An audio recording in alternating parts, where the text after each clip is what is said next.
Okay, welcome everyone to Brussels, where Grok is gonna be our tour guide. Take it away, Grok. Greetings all, from the wobbly cockpit of this, spectacularly underpowered helicopter. So, right below us, that brooding slab of masonry is Brussels Palace de Justice. Honestly, looks like someone tried to build the Parthenon, gave up halfway, then stuck a shopping centre on top. Fun fact, built in 1883 and still not finished. Classic Belgians, eh? If you look left, you can just about see the scaffolding, probably been there since the war. And yes, that tower really is 20 meters shorter than it was supposed to be, like they ran out of ambition as well as budget. Over there, that glint, solar panels, finally doing something useful with all this grey gloom. All right, point me somewhere prettier. Actually, just continue to tell us more about this. I think you got more in you. Oh, all right then, let's linger. See that massive dome? Supposed to symbolize justice, towering over the city like a stern headmistress. Except half of it was rebuilt after a fire in 1968, when some genius decided asbestos was fireproof. Genius. And those endless corridors inside?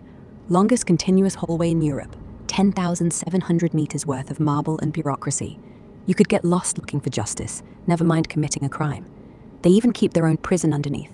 Talk about efficient. Shame the whole thing leaks when it rains, which is always. Right, enough grandeur. Where next before I start crying for the taxpayers?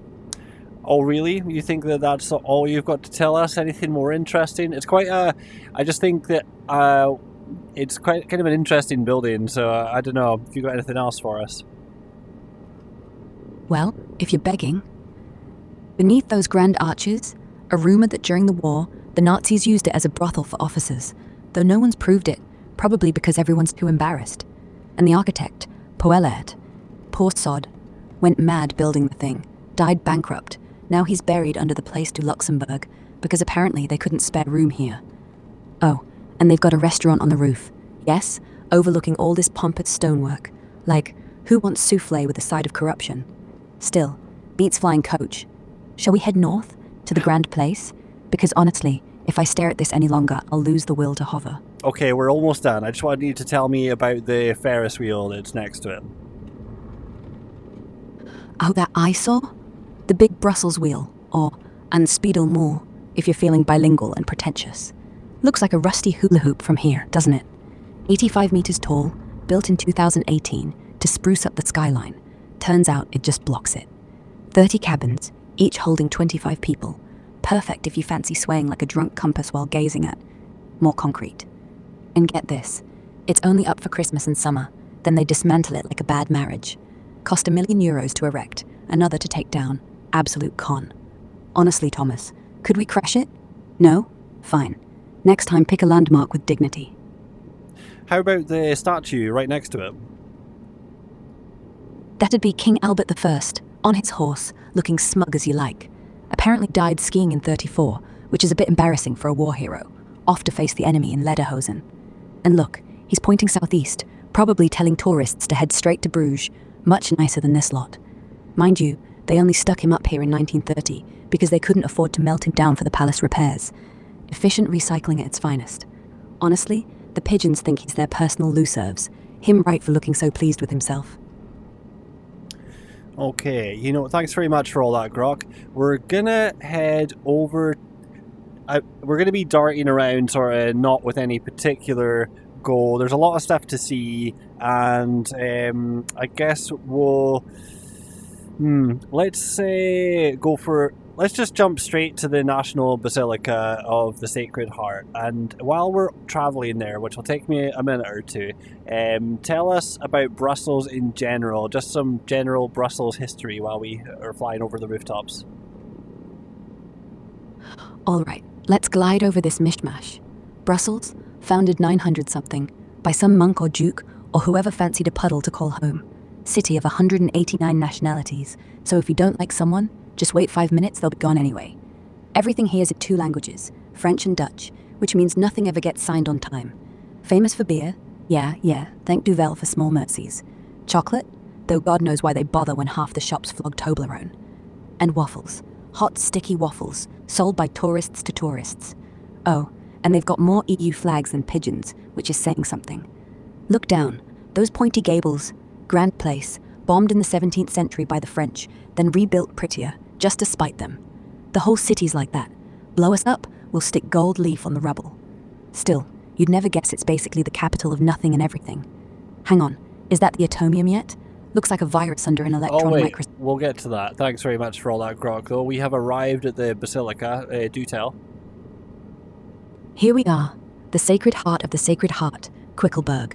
Looks like God got halfway through a Minecraft build, then ran out of bricks. Largest Art Deco church in the world, they say. Though let's be honest, it's just concrete goth. Started in 1909 as penance for all the beer and frites. Finished 50 years later, when Belgium finally admitted it was poor. See those flying buttresses? Yeah, they're fake, added on top, like a kid with Lego. And inside sits 5,000 people, but the roof still leaks onto the Virgin Mary. You know, for a monument to humility, it's hilariously self-important. Oh, and they wanted to put a shopping arcade underneath. Now that'd be sacred. Right. Shall we land on the dome, or are we keeping up appearances? We'll keep up appearances for now. I don't know if I've got the skills for that anyway, to be honest. So you continue. We're gonna, just given it's quite a site, I'm sure there's a lot of information about it, so you just continue. We'll keep hovering around it. Well, fair enough, Thomas. These rotors are louder than a confession anyway. Look at the sheer scale. It's 260 meters front to back, which means if you parked a jumbo jet inside, you'd have room left over for communion wine. The architect, Van Neck, wasn't he? Died before they poured the first slab, so someone else just copied his sketches and hoped for the best. You can actually climb the tower, 360 steps, for a view that's frankly wasted on the punters below. Half of them just want the loo anyway. Oh, and underneath, they've buried kings. Well, bits of them, because nowhere else was big enough. Apparently the Pope blessed it himself in 59. Must have been a shock landing in all this damp. Still, prettier than most cinemas, I'll give you that. How about the big giant sort of, it's not all road, but either side of it, you know, no, it's all road. Oh, no, there's like a park out front, but then it's like a big road. You know, it seems to be heading up to this point, you know, these big massive roads. That's the Boulevard Leopold II and Boulevard Souverain, both funneling up to the Basilica like tribute roads for some concrete god. Look how they bulldozed half of Jetée just to make way. What trees, what houses, the Lord wants better parking. And yes, the park in front is called Elizabeth Park, after a queen who was far too nice to complain. Somewhere under there, I swear, is a neat little plaque saying, "Forgive us our asphalt." Honestly, it's less Royal Avenue, more urban suppository. Everything gets swallowed up. And if you keep following those lanes east, you hit the atomium again, because of course, Belgium can't keep its tourist traps more than 2 kilometers apart. We will actually start heading over to the atomium now. You'll be pleased to know. Splendid, because I've been dying to roast it. I mean, look at that thing coming into view, like Brussels got handed a geometry set by a drunk engineer and said, yes, that'll symbolize our future. 9 spheres, 102 meters tall, built for the 58 Expo to say, hey Europe, we're modern now. And then they couldn't tear it down, because who plans for demolition? So it just stayed. Inside, elevators that go sideways, because why not confuse tourists when you can just have stairs like normal people?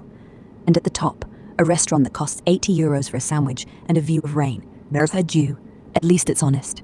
Looks like a virus, feels like one, spreads disappointment everywhere it goes.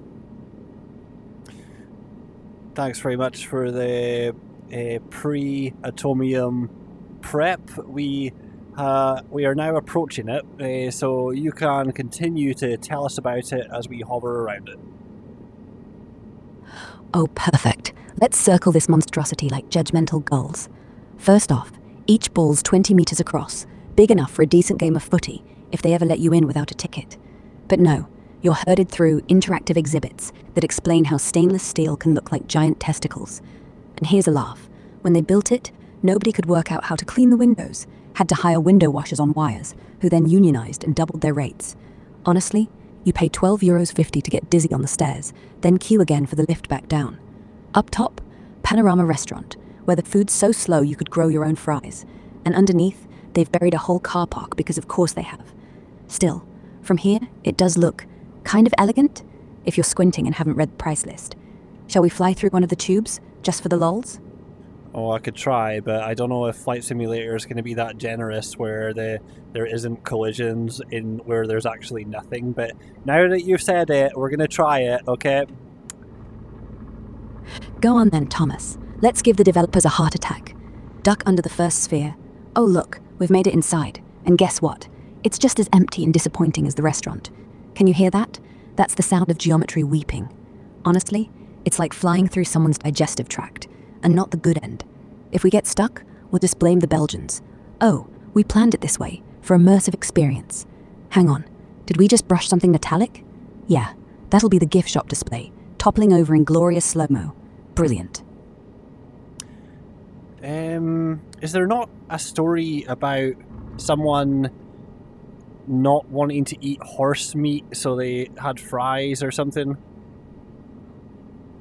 Yes.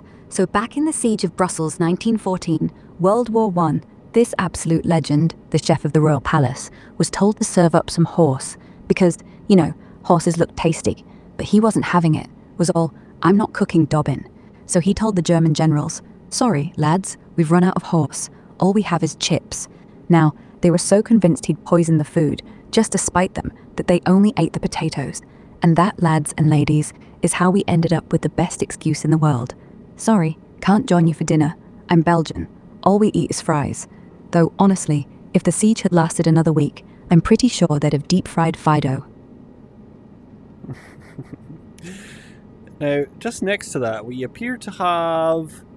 It looks like it's probably a mini golf course. Yeah. Oh yeah, mini Europe. 130 tiny monuments, like someone shrunk the whole continent and stuck it next to the world's ugliest golf trophy. See, there's the Eiffel Tower, 18 centimeters high, probably cost more than the real one's gift shop. And the Atomium, obviously, because why not build the Atomium inside the Atomium? And look, the Big Ben, tiny, pointless, and still late. Whole place smells like varnish and regret, because half the plastic's warped from the rain. Kids love it though.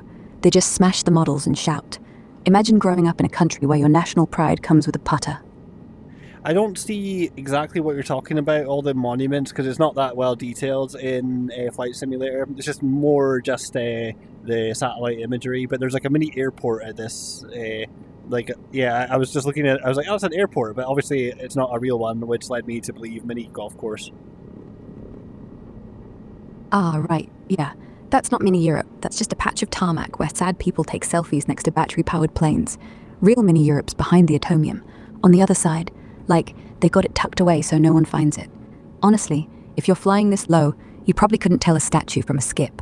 Mind you, I once overheard someone say, hey, is that the real Brussels? While pointing at a car park sculpture. So, yeah, we're basically at the same level of accuracy as them. Okay. Now, I'm not totally convinced that we're talking about the same thing, but or whether we are or not, but let's just continue looking around the buildings. We'll start with the stadium right next to that, King Baudouin Stadium. Ah, the King Baudouin Stadium, named after a king who looked like he'd had a stroke just thinking about football. Opened in 1930 for the World's Fair, again, because why build one ugly landmark when you can have two? Seats 45,000, give or take a few drunks who tumble over the railings. Host the national team, who, bless 'em, treat the pitch like it's made of lava. And just behind it, the old Heysel Stadium, site of the '85 riot. English hooligans versus Belgian fences. 60 people die, and UEFA's response? Ah well, we'll just knock it down and build nicer toilets. Honestly, they should have left it as a car park memorial. Makes you proud to be European. You got much else to say about the stadium? Plenty. Inside, they've got this ridiculous mosaic of the king, 30 meters wide, made of tiles.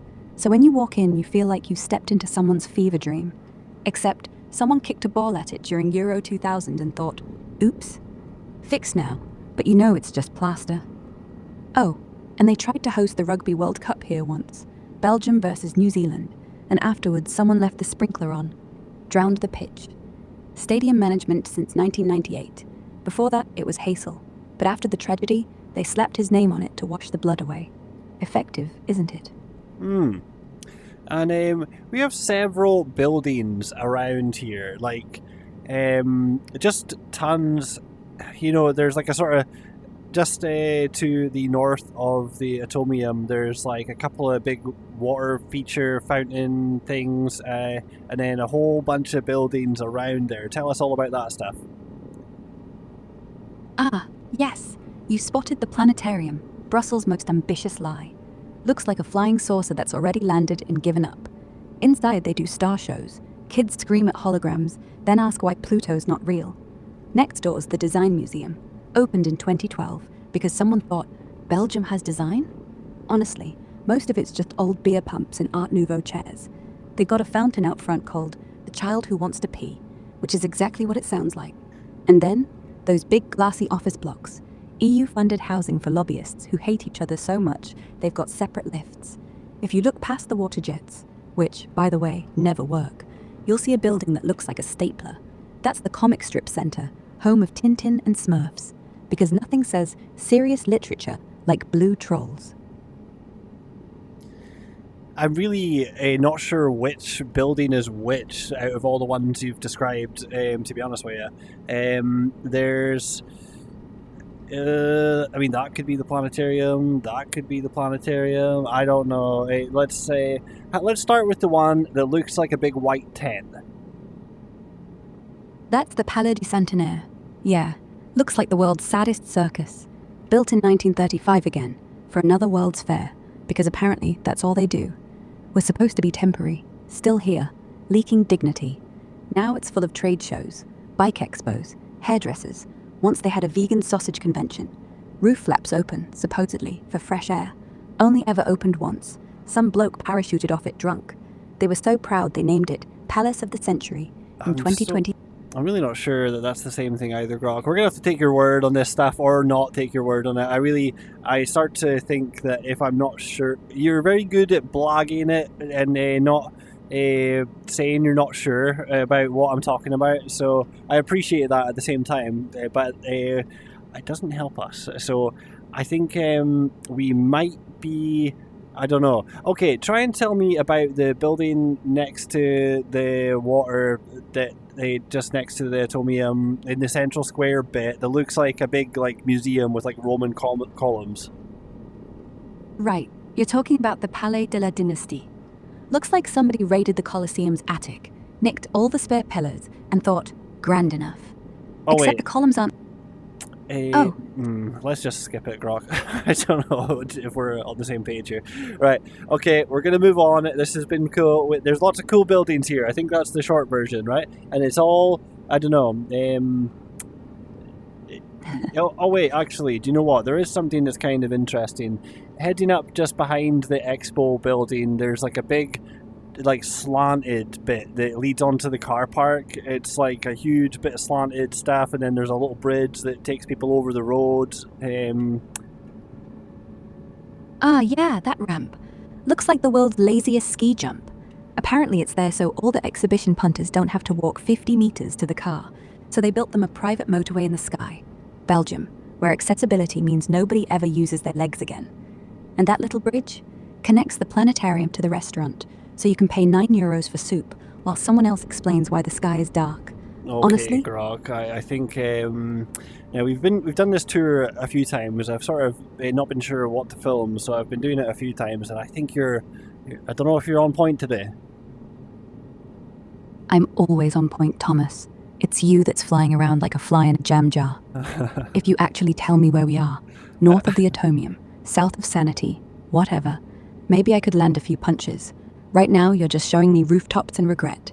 But hey, if you want to end it here, we can. Or we could go to the... We're going to continue. You just fine. I understand. It's me. I'm the problem as well. So don't really... don't worry. Let's continue. There is... Is we going to talk about this park? There's a park here. I think that... Oh, okay. There's a little park. And in the middle of this park, just to the east of the Atomium, there's a Gothic spire in the middle of it. Is that clear enough? Yes. That's the monument to the dynasty. Looks like Dracula's had a midlife crisis and moved to Belgium. 1935, World's Fair again. like everything here is built for a party that nobody turned up to. It's actually a mausoleum for Leopold I, who's now entombed beneath it, staring at tourists' ankles. And the spire? It's meant to reach heaven, but frankly, it's too damp. Climb it if you dare. 290 steps, no lift, and at the top, there's a flagpole, because that's how you honor a king. Someone told me the gargoyles cry when it rains. Probably just moss. But hey, at least they didn't build a car park instead. Thank you, Grok. Now, let's go and check out a very notable cathedral that's south of the whole atomium bit. You know, it's a bit...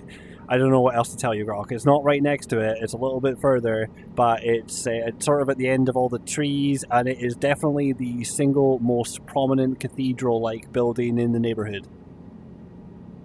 That'd be the Kuckelberg Basilica again. No, wait, that's north.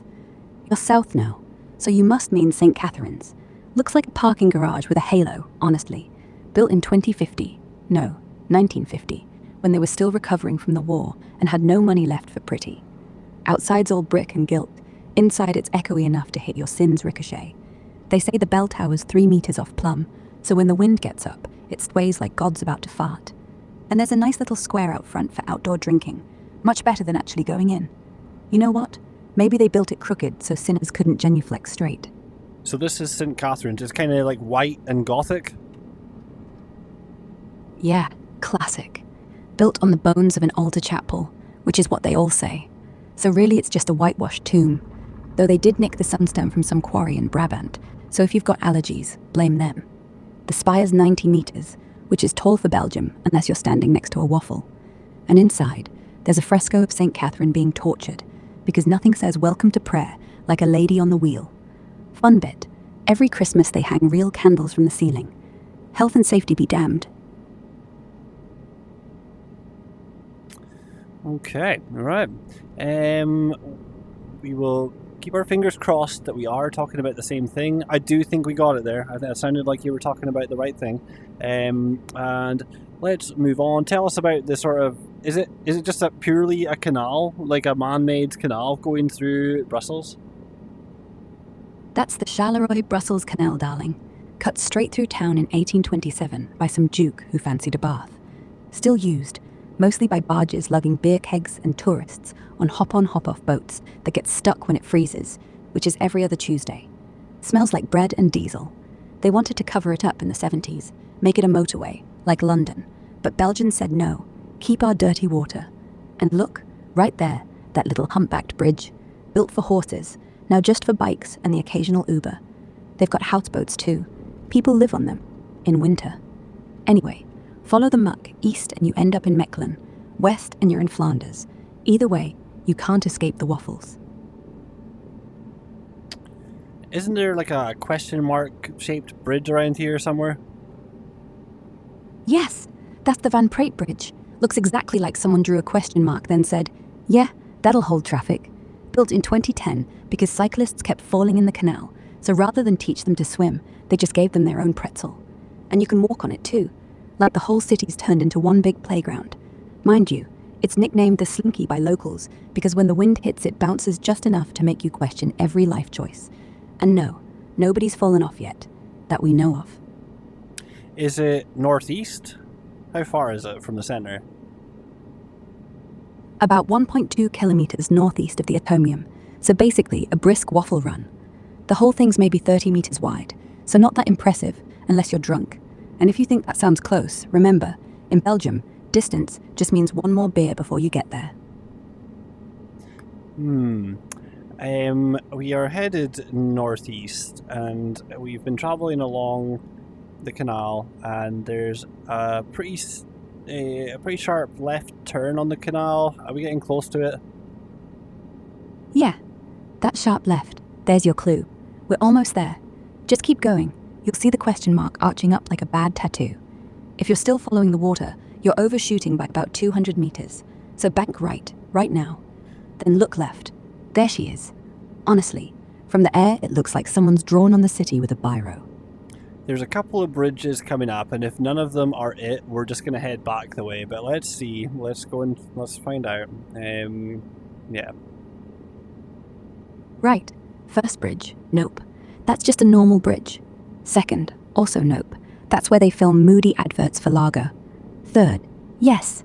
Look, there it is, curling up like someone's mid-sentence. Are you lost, it says? Good. Honestly, it's so pretty from here, you'd think they designed it backwards just to confuse Google Maps. And there's the little viewing platform halfway across, perfect for selfies. Or jumping. Though they've got railings now, since the first tourist tried to hug it. I'm kind of regretting heading this way because the satellite imagery is turned to shit. That's because this whole area is under construction. They knocked down a squatter's village, promised an urban oasis, then just left a pile of concrete. So yeah, it looks awful, but just wait till they unveil it in 2027. It'll be beautiful, apparently. Or they'll just pave it over again and call it Phase 2. Is the question mark bridge a footbridge or a road? It's a footbridge, Thomas. Oh, okay. No. It looks. I think I saw it, but it's just satellite imagery mush and not actually there. We see a couple of cooling towers that look like they're for a nuclear power plant here. Ah, yes. The Tihangi nuclear plant. Only it's not Tihangi. This is just the fucking cooling towers from the incinerator.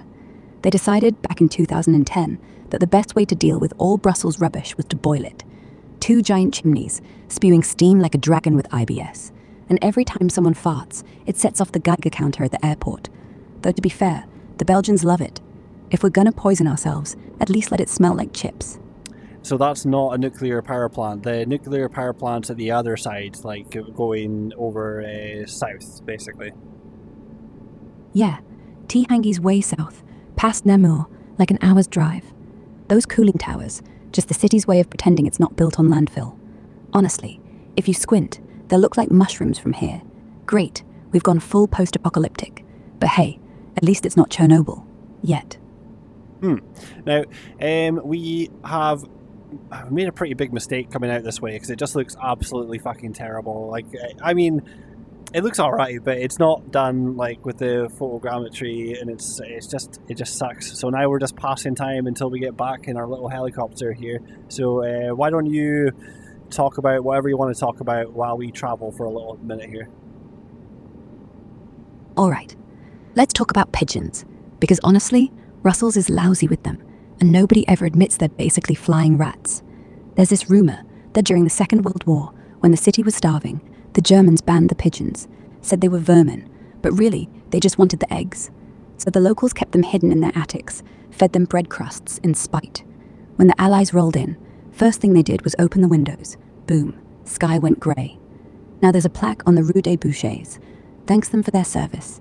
It's the only monument in town that's actually covered in shit, which feels about right. We're finally back into good satellite imagery, and there is a big, massive rail yard. Do you want to tell us about that? Oh yeah, Schaerbeek Rail Yard. Largest sorting yard in Europe, apparently. Looks like a bowl of alphabet spaghetti from up here. Trains come in full of German beer, leave full of Belgian chocolate, and nobody notices when a carriage goes missing. They used to sort coal here, back when coal was sexy. Now it's just recycled carriages, patched together from accidents. Every wagon's got a dent from France. And right in the middle, that roundhouse, that's the old Royal Depot, now a museum, but the roof leaks so much they've had to put King Leopold in a cagoule. Oh, and pigeons love it. Their parliament's on platform 12. How is it they actually do the photogrammetry? Like, how does all this work? It looks so fucking cool. They fly tiny planes over everything, like really tiny, but not drone tiny, but a huge camera underneath. Take thousands of photos every second. Then some algorithm looks at every pixel and says, that roof's flat, that chimney's bent, that car's probably stolen. Then stitches them all together, adds shadows, adds grime, makes sure your helicopter looks like it's actually rattling. I think they even pay tourists €5 a pop to stand still so the statues look real. Or maybe that's just wishful thinking. Thanks, Grok. Now, we are heading to... I think that we should head to... Forgive me, I'm not finishing this thought because I'm looking for the EU Parliament. I know it's around here somewhere, I just can't remember exactly where. Right, so we've got Brussels Centre. I know that there's like the EU Parliament, but then there's like a really central sort of point to. I don't know how to describe it. It's like really notable and like a big monument with 3 arches. You know. You're thinking of the Cinquantenaire Arch, just south of the Parliament, dead central. 3 massive arches, built in 1880 for the 50th birthday of Belgium, which means it's basically a giant, thank God we're still here. They've got a tank parked underneath, because nothing says peace like reminding everyone you once fought for it. And yeah, the EU Parliament's just northwest. That big glassy egg, that's Louise Weiss. But here it's called Paul Henry Spark, because Belgians name buildings after dead men faster than they can tax them. Honestly, it's less parliament, more greenhouse where bureaucrats photosynthesize. If you fly over it at night, you'll see them, hunched over papers, mouths moving, no sound. That's where democracy goes to die. We'll go to the arch. I finally found it. We're going to go to the arch first, and then we'll go by the Parliament. So tell us all about this arch and the big roads going up to it. And it looks like it must have a bunch of stories behind it, right? Oh, that right. The Triumphal Arch of Cinquantenaire looks like the Eiffel Tower got drunk and fell on its face. Built in 1880 to celebrate 50 years of Belgium, which is basically saying, we're still breathing, lads, cheers. And the road leading up? Avenue de Treestrat used to be horse-drawn carriages full of bankers. Now it's just cyclists who don't indicate. They've got museums behind it. Military museum with actual tanks you can crawl into, though half the exhibits are missing because the kids use them for hide and seek. And underneath, the metro station, where they dug up a Roman road and said, ooh, heritage, then concreted right over the top. Honestly, if Belgium's past is this pretty, imagine their secrets. Anything else you want to tell us about it? Just to make sure we're on the same page. We're definitely at the point where it's like 3 big arches and then a statue on top. Yes, you're spot on. The statue's winged victory, but she's got no sword because someone pinched it in 1971. So now she's just holding out her hand like she's hailing a cab. And the arches, 3 of them, are meant to symbolize the Army, Navy, and Air Force, though nobody's quite sure which is which, because Belgium's Navy is 3 tugboats and a rubber duck. They fire cannons off the top at 8:15 on Sundays, real ones, because why not terrify the tourists? And underneath, there's a crypt where they buried the architect, because even dead, he couldn't escape his own monument. Honestly, if they ever redo it, I vote we put a waffle on top instead. Sounds good. Making me hungry here, Grok. Okay, let's go over to the EU Parliament. You tell us, just tell us like it is. Don't hold back. All right, here we are, the European Parliament. Looks like someone stapled a glass beehive to the back of an office block. They call this one the Louise Weiss, but honestly, it's just Brussels' biggest greenhouse for hot air.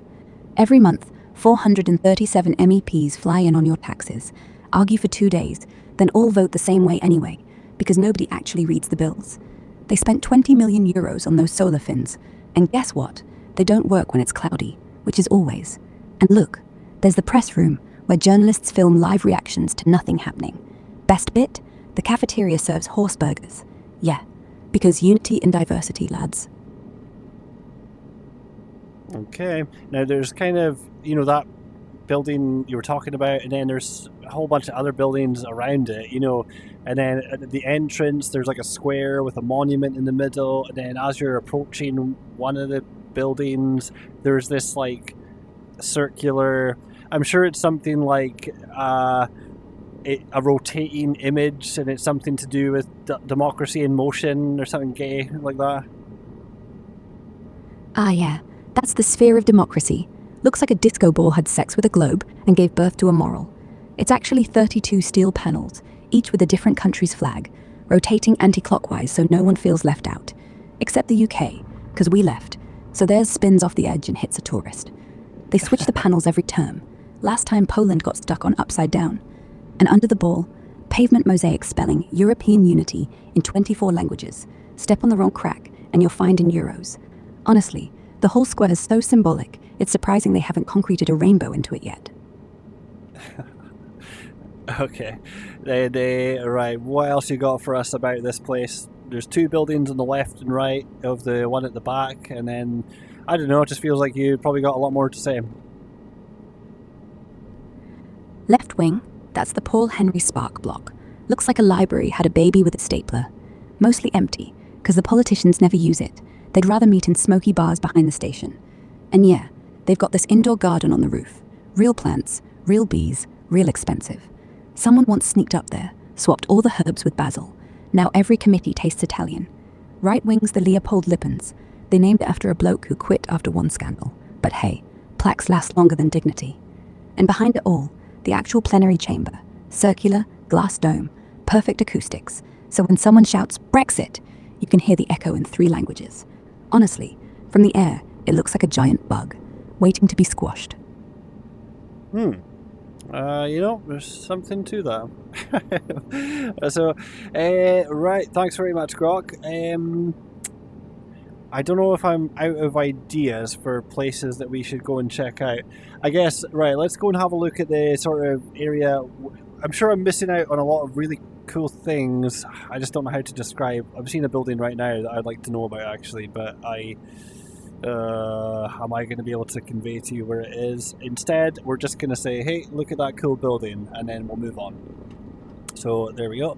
And then we're going to talk about all the skyscrapers. So there's actually a lot of kind of cool buildings that I'd like to know about.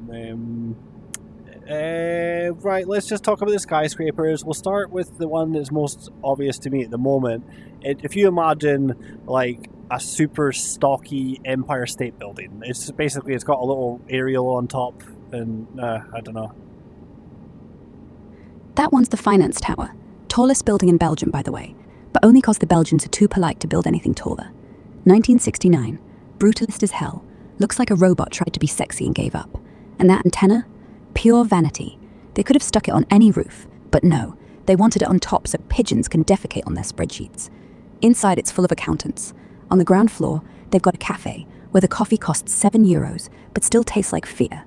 And, get this, it's 26 stories, yet somehow the lifts only go to 25. So if you want the roof bar, you walk the last flight. Democracy at its finest. Okay. Thanks, Grok. Right, moving on to just a little bit to the northwest of that. There's a building that looks like 3 rectangles, and at the top they've been like shaved off at a 90 degrees, 45 degrees at different, opposite angles. So like 3 triangles on top, kind of looking glass building. Tell us about that one. That's the North Galaxy Towers. 3 blocks, yeah. Chopped at weird angles so they don't look boring. Actually built in 2004, because by then Brussels had run out of ugly concrete ideas and had to try glass. They promised dynamic skyline, but from here, it just looks like someone's been playing Jenga with geometry. Oh, and they got wind turbines on the roof, tiny ones, that generate enough juice to light the toilets. Because obviously, priorities. The tenants are banks, all banks. No one else could afford the views. And just out front of that, there's this a big, on the ground level, there's like a big circular dish. Oh yeah, that's the Sphere of Finance, a massive steel saucer filled with water so the bankers can gaze into it and see their own reflections. They installed it in 2009, right before the crash, because nothing screams, "I'm still rich," like a 20-foot mirror. Kids throw coins in, you can hear them plink, and once a year, on New Year's, they light it up and project stock tickers onto it, so everyone's reminded how screwed they are. Actually, it's probably just for drainage, but wouldn't it be great if it wasn't? Okay, right. Thanks very much for that, Grok. Now, is there anything else around here? I mean, there's one that looks like an X, but I don't think this is very notable, actually. But it looks like an X, and but to the side of the X are bigger than the other one, like a Mick Thompson Slipknot guitar. Ah yes, that's the Arts Hotel. Someone went, "What's cooler than an X?" and then realized nothing. 2 wings are bigger because one of them's the gym, the other just has storage. Honestly, it's just a 5-star pile of Lego for posh people who want to see the station from bed. Room 101 allegedly has the best view of a petrol station, but hey, the lobby's got marble so shiny you can see your bald patch. There's several, little smaller cathedrals and stuff, but I don't think I'm going to get into, do I try and describe to you where this is? Because I mean, it does look like it'd be pretty cool to go to. It looks pretty cool. That does look Go like on a then. cool little area. It's one. Oh, no, forget it, Grok. We just took a look at it, and that'll do. There's a cool cathedral, everyone. Right, bye. Okay, and then we'll move on now to. Just thinking if there's anything else that I already know about that I want us to go and check out. There's actually, do you know what, Grok? We are going to start thinking about calling it a day. I think you've done a pretty good job there, so thank you very much. Now, we're going to just do 2 final stops, and they're a little bit out of the way, so we'll get you to do some more commentary on random stuff just as we're heading across. We're going to the nuclear power plant, and then we're going to go to the big giant radio tower. I don't know what it is, Grok. You're going to have to tell us about it. It's a big giant tower, and it's like a few miles out of town. All right, 2 last hurrahs. First up, those cooling towers. That's the Dole nuclear plant, just on the Dutch border. Looks like 3 tits made of concrete. 40 years old, constantly leaking, but Belgians love it because it's cheaper than admitting windmills don't work. This one's at the southwest of, this nuclear power plant's at the southwest of Brussels, and it's just one cooling tower. Ah, that'd be the Choose reactor, just over the French border actually. Not even Belgian, but hey, we like to share our nightmares. I don't know if we're talking about the same thing. It's just after a big rail yard. It's still in Brussels. Like, you know, I don't doubt this is France. Unless it is, I don't know. So I don't think so. Now, I'm sure you were telling me before that it's like got 2 reactors, 1 cooling tower. It's just on the outskirts of Brussels. Right, it's the Mol nuclear site. 2 research reactors, 1 cooling tower, and a whole lot of Belgian denial. Built in 1957 for peaceful atomic energy, which is code for "we're poor, give us plutonium." And yeah, that rail yard you just flew over, that's where they used to ship in uranium disguised as gravel. The tower's only 60 meters tall, smaller than the atomium, but that's because they don't want you noticing it. There's a tiny sign that says "no photos," which is ridiculous because Google Earth got everything anyway. And here's the kicker, they still melt chocolate in it, for science. Continue to tell us about that. What's the deal with chocolate? Okay, so the story goes, in 1962, a PR guy from the nuclear agency thought it'd be cute to show kids that radiation's safe. So they melted a block of chocolate in the reactor core, took 12 minutes instead of 5, and then let the brats eat it, said it tasted warm. Then in the 70s, they tried irradiating cocoa beans to enhance flavor, but it just made them smell like wet dog. Now it's just a joke the tour guides tell, but if you look close, you'll see the old sign in the cafeteria. Try the reactor roast, lightly fissioned. Don't actually order it. And why is there 2 reactors? The first one, BR1, was 1957 and was basically Belgium saying, we can split atoms too. Except it was tiny, like a garden shed with lead walls. The second, BR2, was built in 61 because they realized 1 reactor wasn't enough to make excuses. One's for fuel testing, the other's for research, which means finding new ways to make spent rods. Honestly, if they merged them, they'd have 1 tower, half the headaches, but bureaucracy's thicker than concrete. So now they've got 2 little hearts of doom, beating side by side, forever. Romantic, isn't it? Yes, very. Thanks, Grok. Let's hope that you're... I don't know why, Grok. It's just a few times you've made me lose confidence in your ability to tell us accurately about whatever it is. Are you sure that we were talking about the same reactor there, southwest of... I don't know. Honestly, Thomas, I'm 90% sure. Flight Simulator's not exactly Ordnance Survey, is it? And you're not exactly David Attenborough. But if that tower's got graffiti on it that reads Dole 4 in red paint, then yeah, we were off by 20 miles. If it doesn't, then congratulations. Belgium's got more reactors than you thought. Either way, we're ending on a lie, and that feels authentically European. Ready for the radio tower?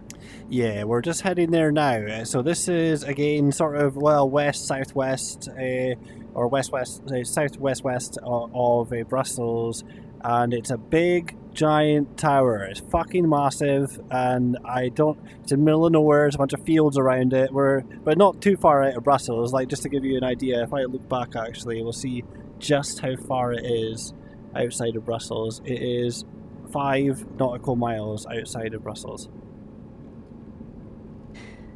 That'd be the Luitenstein transmitter mast, 199.5 meters tall, built in 1982, and they wanted it to be 200, but the Belgians said, nah, not quite. Used to beam radio contact to every farmer within 30 miles. Now it just plays adverts for tractors. And look, that little hut at the base, that's not for security. That's where they keep the guy who climbs up every quarter and tightens a bolt. He's called Frank. He's 63, and he's not paid enough.